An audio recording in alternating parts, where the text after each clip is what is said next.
Kim Chiu at Showtime fam napareact nang dalawin si Shan ng kanyang boyfriend.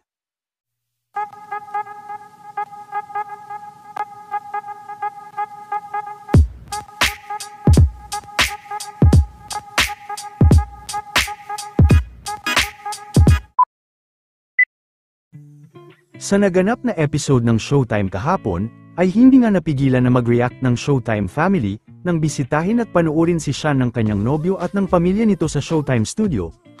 Bukod sa naging reaksyon nila Negi kahapon ay hindi rin nga napigilan ni Kim na mag-react sa kaswite ng dalawa. Bukod sa gwapo ang nobyo ni Shan, ay kakatapos nga lang nito sa kanyang pag-aaral kung saan ay cum laude din nga ang kanyang nobyo. Pabiro rin na humirit si Negi na tumulo umano ang laway niya nang makita niya ito. Parang iba yung tingin mo, ma. Gwapo, no? Ay, ang gwapo. Grabe naman. Alam mo, yung laway ko. Talaga ba? Hirit naman ni Shan, ay jowa niya umano ito. Jowa ko yan, jowa ko yan. Ay, sorry po. Pabiro naman na humirit si Kim at sinabing ang arte-arte ni Shan. Nagawa pa akong props. Bilang pangalan, ako ang tulungan ng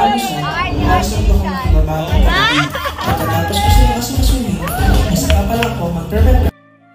Samantala, nakabalik na rin sa Showtime ngayong araw si Ann matapos ang naging bakasyon nito. Tamang kulitan naman sa parking sina Lassie at Shan. Alika at silipin natin.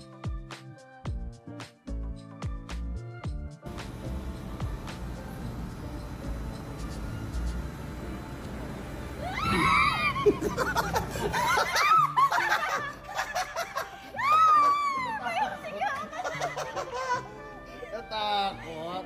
Kailangan pinapanood ko. Pinapanood ko man din. Pengi pong pangkain. Hoy. Mayaman ka daw po Mayaman ka, eh. Shan. Mayaman ka daw po.